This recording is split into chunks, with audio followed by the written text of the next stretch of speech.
Hello students, in the last video we discussed about various type of functional groups. Today we discuss about IPSC naming of alcohols. आज हम alcohols की naming discuss करेंगे और आगे आने वाली सभी वीडियोस में एक एक फंक्शनल ग्रुप और उसकी IPSC नेमिंग डिस्कस करेंगे। तो सबसे पहले अल्कोहल्स होते क्या हैं।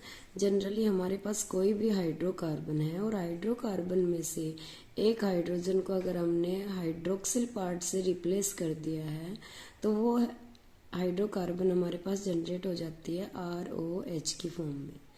और ऐसे जो भी कंपाउंड्स होते हैं जिनमें OH पार्ट प्रेजेंट होता है और हाइड्रोक्सिल ग्रुप प्रेजेंट होता है वो सभी होते हैं हमारे पास अल्कोहल्स।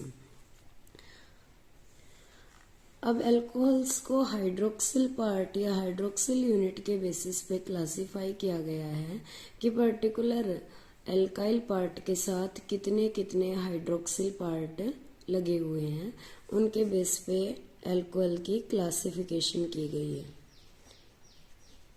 Classification of alcohols. सबसे पहले आता है हमारे पास है मोनोहाइड्रिक अल्कोहल्स। मोनोहाइड्रिक अल्कोहल्स होते हैं, मोनो का मतलब होता है हमारे पास एक, हाइड्रिक का मतलब है जिनके पास एक हाइड्रोक्सिल पार्ट प्रेजेंट हो, यानी कि कोई भी हमारे पास एल्काइल चेन है और एल्काइल चेन के ऊपर कोई एक OH ग्रुप सब्स्टिट्यूट किया गया हो, तो ऐसे अल्कोहल्स को बोलते हैं जनरली मोनोहाइड्रिक अल्कोहल्स।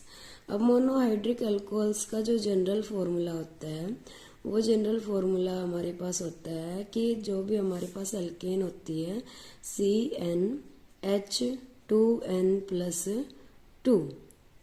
अब इसमें से हमने एक हाइड्रोजन माइनस कर दिया और उसके ऊपर एक हाइड्रोक्सिल पार्ट अटैच कर दिया, तो जो जनरल फॉर्मूला मोनोहाइड्रिक अल्कोहल्स का हो जाएगा वो रहेगा हमारे पास CnH2n+1OH। ये हमारे पास जनरल फॉर्मूला रहेगा मोनोहाइड्रिक अल्कोहल्स का। अब IPSC नेमिंग कैसे करते हैं मोनोहाइड्रिक अल्कोहल्स की, अब हम डिस्कस करेंगे कि जो मोनोहाइड्रिक अल्कोहल्स होते हैं उनकी नेमिंग कैसे करते हैं। Naming of monohydric alcohols. Monohydric alcohols की नेमिंग करेंगे। सबसे पहले जो IPSC नेमिंग होती है, IPSC नेमिंग के अकॉर्डिंग हम जितने भी कार्बन्स हैं उनके लिए एक वर्ड रूट यूज करेंगे। अगर हमारे पास कार्बन कार्बन सिंगल बॉन्ड है तो एक प्राइमरी सफिक्स यूज करेंगे एन, और जो अल्कोहल के पास OH होता है इसके लिए सेकेंडरी सफिक्स होता है हमारे पास ओल। तो ऐसे हमारे पास वर्ड रूट में जितने भी कार्बन्स हैं उनके लिए हम यूज करेंगे एल, बाद में हम लगाएंगे एन और उसके साथ ऐड कर देंगे ओल।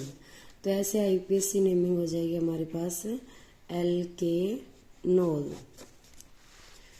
कॉमन नेमिंग में हम जनरली अल्कोहल्स की कॉमन नेमिंग करते हैं तो जितने भी कार्बन्स हैं उनके लिए हम यूज करते हैं एल्काइल, और बाद में एल्काइल लिखने के बाद जो OH ग्रुप है उसको कॉमनली बोला जाता है अल्कोहल, तो उसके लिए हम बोलेंगे एल्काइल अल्कोहल।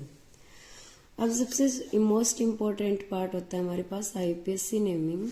अब हम डिफरेंट एग्जाम्पल से IPSC नेमिंग सोल्व करेंगे। जैसे सबसे पहले हमारे पास अल्कोहल आता है CH3OH। अब यहाँ हमारे पास एक कार्बन है और एक कार्बन के लिए हम यूज करते हैं मिथ एन ओल, तो इसका नाम हो गया मिथेनॉल। अगर हमारे पास दो कार्बन एटम का कोई अल्कोहल है CH3CH2OH, तो उस केस में उसका नाम हो जाएगा, दो कार्बन के लिए हम यूज करते हैं इथ एन ओल। अगर हमारे पास कोई 3 कार्बन का अल्कोहल है, जैसे CH3, CH2, CH2OH, तो उसका नाम हो जाएगा प्रोपेनॉल। ये सभी थे हमारे पास सिंपल चेन अल्कोहल्स। अब आगे हम डिस्कस करते हैं कि जो हमारे पास थोड़ी ब्रांचिंग हो जाए अल्कोहल में, तो उनकी नेमिंग कैसे करेंगे। जैसे हमारे पास है CH3, CH2, CH2, CH2, CH3, और यहाँ हमारे पास जो एक कार्बन है इसके ऊपर एक OH ग्रुप अटैच कर रखा है। तो हम IPSC नेमिंग में जब नंबरिंग चेन सेलेक्ट करके नंबरिंग करेंगे, तो जहाँ भी फंक्शनल ग्रुप लगा हुआ है कोशिश करेंगे कि फंक्शनल ग्रुप को लिस्ट नंबरिंग मिले। अब यहाँ हम इस कॉम्प्लेक्स की जब नंबरिंग करेंगे, तो नंबरिंग किसी भी साइड से करो, हमारे पास जो OH ग्रुप है वो सेम ही पोजीशन पे लगा हुआ है, 1 2 3 4 5, 3 4 5, तो 3 नंबर पे ही लगा हुआ है।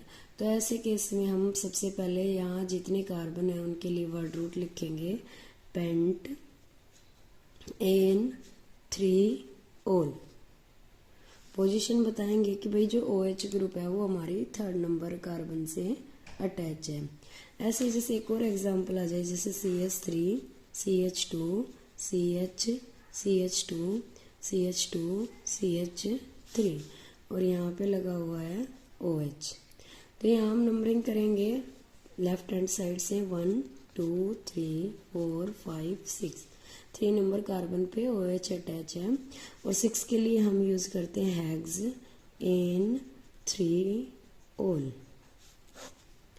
तो इसका नाम हो जाएगा हेक्स N3OL।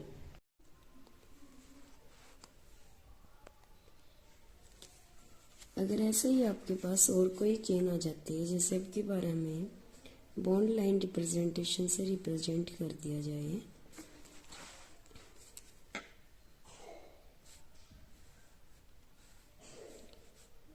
OH, तो यहाँ जितने भी हमारे पास कॉर्नर्स हैं वो सभी कॉर्नर्स रिप्रेजेंट करते हैं कि कॉर्नर्स पे कार्बन एटम प्रेजेंट है। तो सबसे पहले हम यहाँ कार्बन एटम्स मेंशन कर लेंगे कि ये सभी हमारे पास कार्बन एटम्स हैं, और सभी की वैलेंसी सेटिस्फाई करेंगे हाइड्रोजन से। जैसे यहाँ टर्मिनल है तो CH3, CH2, CH, CH2, CH2, CH3। अब हमें वही नंबरिंग करनी है। नंबरिंग इस तरीके से करनी है कि जो हमारे पास OH ग्रुप लगा हुआ है उसको लीस्ट नंबरिंग मिले। तो ऐसे ही हमारे पास नंबरिंग करेंगे तो लेफ्ट हैंड टर्मिनल से 1 2 3 4 5 6, 4 जो पोजीशन है उस पर OH ग्रुप लगा हुआ है, और राइट हैंड टर्मिनल से 1 2 3 4 5 6, थर्ड कार्बन पे OH ग्रुप लगा है। 3 है वो हमारा लीस्ट नंबर है, इसलिए हम यहाँ जो लेफ्ट हैंड टर्मिनल नंबरिंग है वो हमारी गलत हो जाएगी, राइट हैंड टर्मिनल नंबरिंग है वो सही रहेगी। अब इसके लिए हमारे पास टोटल 6 कार्बन है, तो 6 के लिए हम वर्ड रूट यूज करते हैं हेक्स। कार्बन कार्बन सभी बॉन्ड सिंगल हैं तो यूज करेंगे N, और जो 3 नंबर कार्बन है उस पर क्या लगा हुआ है, OH लगा हुआ है, तो उसके लिए हम लिखेंगे OL। तो ऐसे इस कंपाउंड का नाम हो जाएगा हेक्स N3O। अब अगर आपके पास कोई चेन दे रखी है और चेन में कोई डबल बॉन्ड प्रेजेंट है, उस टाइप आप नंबरिंग कैसे करोगे। जैसे आपको दे दिया CH3, CH, CH2, CH2, CH, CH3, और यहाँ पे आपके पास प्रेजेंट है OH। अब अगर चेन में डबल बॉन्ड भी है और OH ग्रुप भी लगा हुआ है, तो हमें डबल बॉन्ड को प्रायोरिटी देने की बजाय अब फंक्शनल ग्रुप OH को प्रायोरिटी देंगे। अगर नंबरिंग करते हैं हम लेफ्ट हैंड टर्मिनल से, तो यहाँ हमारे पास 1 2 3 4 5 6, 5 नंबर कार्बन पे OH लगा हुआ है और 1 नंबर कार्बन पे इन लगा हुआ है। लेकिन यहाँ हम फंक्शनल ग्रुप को प्रायोरिटी देंगे कि फंक्शनल ग्रुप को लीस्ट नंबरिंग मिले, इसलिए हम नंबरिंग करेंगे राइट हैंड टर्मिनल से 1 2 3 4 5 6। अब इस नंबरिंग के अकॉर्डिंग 2 पोजीशन पे OH ग्रुप लगा हुआ है, और 5 नंबर कार्बन है वो कैसे हमारे पास डबल बॉन्ड वाले हैं, और नंबरिंग हमारी यही सही रहेगी, ऊपर वाली नंबरिंग गलत हो जाएगी। तो यहाँ हमारे पास इस कंपाउंड का नाम हो जाएगा हेक्स 5-in-2-ol। अगर कोई ट्रिपल बॉन्ड वाला कंपाउंड आ जाता है तो उस केस में जैसे आपको दे दिया CH3 CH2 C triple bond with C CH2 CH OH CH2 CH2 OH CH3। अगर हमारे पास इस तरीके का कोई कंपाउंड है तो इसकी नेमिंग करने के लिए हमें सेम वही OH को लीस्ट नंबरिंग देनी होगी, और OH को लीस्ट नंबरिंग देने के लिए हम यहाँ नंबरिंग स्टार्ट करेंगे राइट हैंड टर्मिनल से 1 2 3 4 5 6 7 8 9। तो यहाँ 4 पे OH ग्रुप लगा हुआ है और 6 पे आइन है। टोटल 9 कार्बन की चेन है, तो 9 के लिए हम यूज करेंगे नॉन 6 आइन 4 ओल। अगर हमारे पास कोई साइक्लिक कंपाउंड आ जाता है, जैसे आपको दे दिया जाए एक 6 मेंबर की रिंग है और 6 मेंबर्ड रिंग पे आपके पास यहाँ पे एक OH ग्रुप सब्स्टिट्यूटेड है,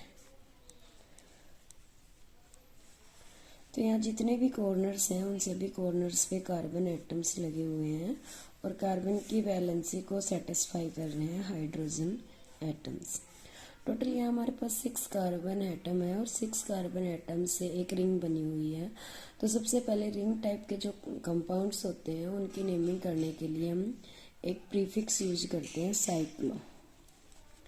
तो सबसे पहले साइक्लिक अरेंजमेंट को शो करने के लिए हमने यूज किया साइक्लो। टोटल 6 मेंबर्ड की रिंग है, इसलिए 6 के लिए हम वर्ड यूज करेंगे हेक्स। सिंगल बॉन्ड्स है इसलिए हमने यूज किया सफिक्स एन। अब एन के ऊपर क्या कार्बन के ऊपर OH लगा हुआ है, OH लगा हुआ है, तो इसके लिए हम यूज करेंगे ओल। तो ऐसे इस कंपाउंड का नाम हो जाएगा साइक्लोहेक्सेनोल। ऐसे ही अगर साइक्लिक रिंग में कोई डबल बॉन्ड आ जाए उस केस में हम क्या करेंगे, जैसे साइक्लिक रिंग है हमारे पास और एक डबल बॉन्ड है और एक डबल बॉन्ड के साथ साथ यहाँ एक OH ग्रुप लगा हुआ है, तो हमें सबसे पहले ये देखना है कि लिस्ट प्रायोरिटी हम फंक्शनल ग्रुप को देंगे। अब फंक्शनल ग्रुप जहाँ भी लगा हुआ है वहाँ से नंबरिंग स्टार्ट करेंगे, तो उसके अकॉर्डिंग OH को नंबर 1 2 3 4 5 एंड 6। अब हमारे पास साइक्लिक है तो सबसे पहले यूज करेंगे साइक्लो। टोटल 6 कार्बन है तो हेक्स। अब हमारे पास एक डबल बॉन्ड है और वो सेकंड पोजीशन पे है तो हेक्स 2 इन, और 1 पोजीशन पे क्या लगा हुआ है ओल, तो इसका नाम हो जाएगा साइक्लो हेक्स 2 इन 1 ओल।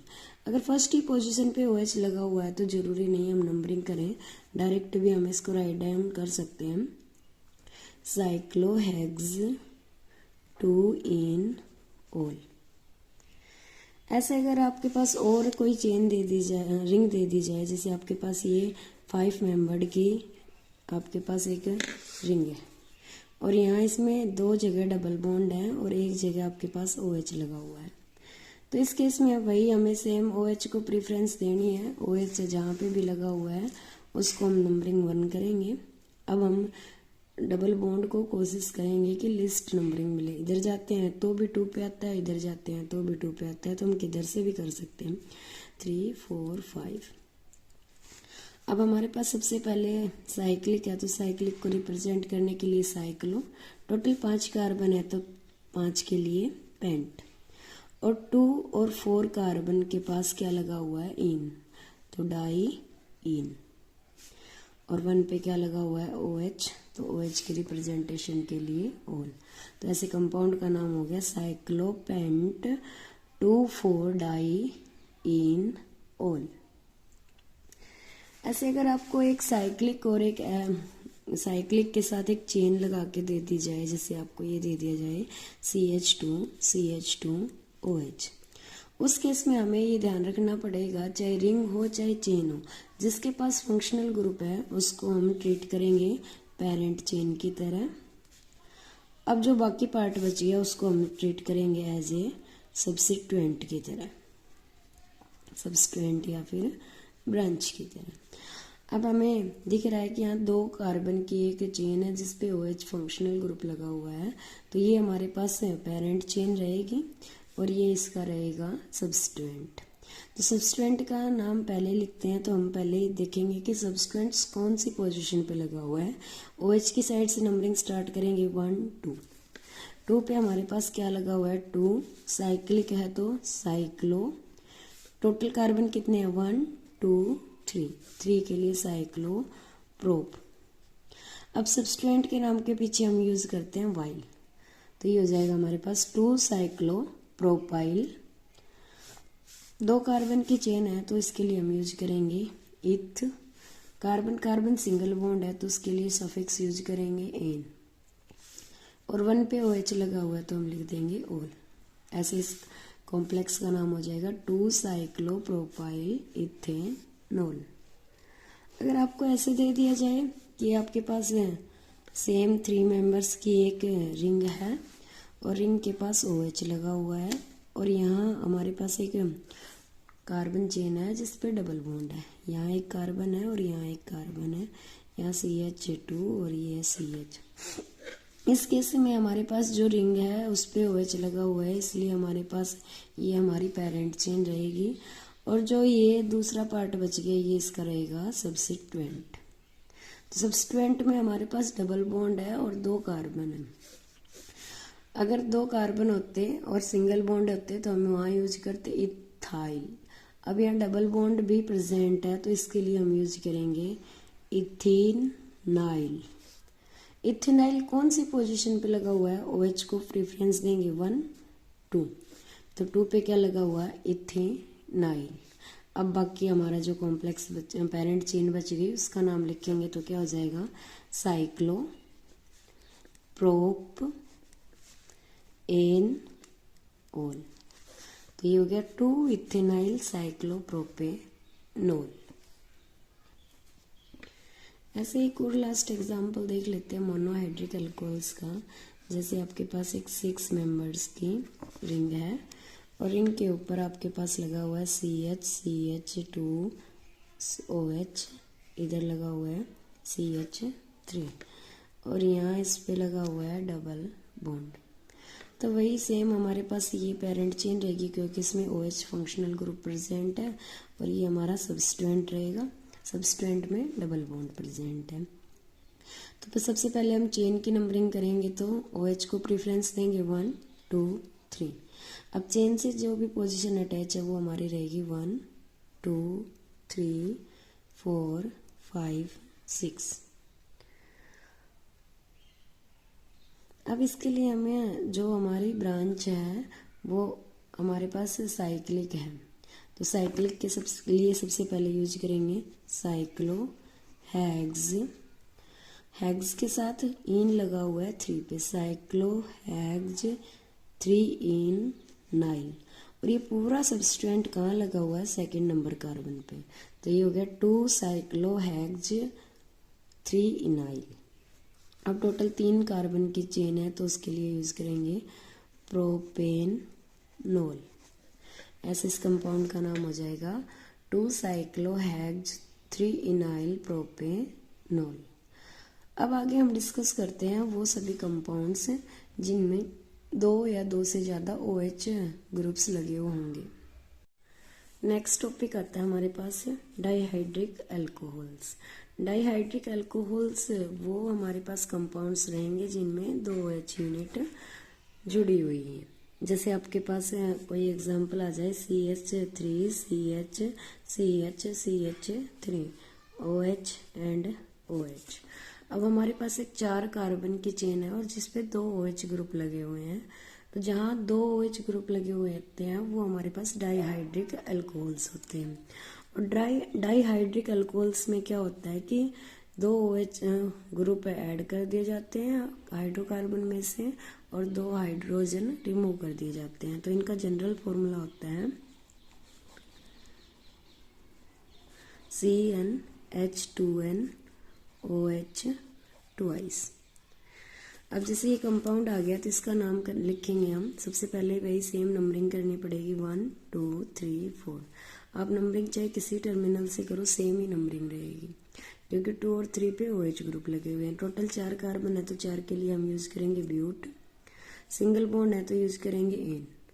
2 OH ग्रुप लगे हुए हैं, एक 2 पे एक 3 पे, ब्यूटेन 2 3 डाई ओल। तो ये डाई रिप्रेजेंट करेगा कि हमारे पास 2 OH ग्रुप लगे हुए हैं। ऐसे अगर आपके पास ऐसे आ जाए CH3 CH2 CH CH CH2 CH2 CH3, और यहाँ OH लगा हुआ है और यहाँ OH लगा हुआ है, तो इस केस में हमें पता है कि हम लेफ्ट हैंड टर्मिनल से नंबरिंग करेंगे तो OH को नंबरिंग मिलेगी 1 2 3 4, 3 एंड 4। अगर हम राइट हैंड टर्मिनल से नंबरिंग स्टार्ट करते हैं तो 1 2 3 4 5 6 7, 4 एंड 5। 3 4 है वो हमारी लिस्ट नंबरिंग है, इसलिए हम 3 4 वाली नंबरिंग को प्रेफर करेंगे। जो हमने राइट हैंड टर्मिनल से नंबरिंग की है वो हमारी ज़्यादा सुटेबल नहीं रहेगी। तो इसलिए यहाँ हमारे पास कितने 7 कार्बन है, तो 7 कार्बन के लिए हम यूज कर सकते हैं सेप्ट। कार्बन कार्बन सिंगल बॉन्ड है तो एन।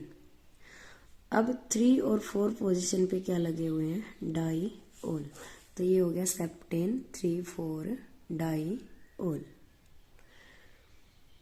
ऐसे ही आपके पास किसी रिंग पे 2 OH ग्रुप लगे हुए हैं तो वहाँ पे हम सेम ऐसे ही नाम लिखेंगे कि ये हमारे पास साइक्लिक रिंग है तो साइक्लो। टोटल 6 कार्बन है तो हेक्स एन 1 2 डाई ओल। अगर आपके पास 6 मेंबर्ड ये चेन पे एक OH यहाँ लगा हुआ है, एक OH यहाँ लगा हुआ है, उस केस में नंबरिंग करेंगे 1 2 3 4, तो इसका नाम हो जाएगा साइक्लो हेक्स एन 1 4 डाई ओल। ऐसे ही इस पे एक और OH लगा दिया जाए तो 3 OH हो जाएंगे, तो इसका नाम हो जाएगा साइक्लो हेक्स एन 1 4। फिर हमें नंबरिंग चेंज करनी पड़ेगी 1 2 3 4, 1 3 4 ट्राई ओल। अगर 3 OH ग्रुप लगे हुए हैं तो हम ट्राई यूज करेंगे, 2 OH ग्रुप लगे हुए हैं तो डाई, अगर एक है तो सिंगल ओल यूज कर सकते हैं। अब नेक्स्ट जो वीडियो आएगी उसमें हम नेक्स्ट फंक्शनल ग्रुप पढ़ेंगे। OH या फिर अल्कोहल्स के जितने पॉसिबल एग्जांपल्स थे वो हमने सभी सोल्व कर लिए हैं। Okay, thank you.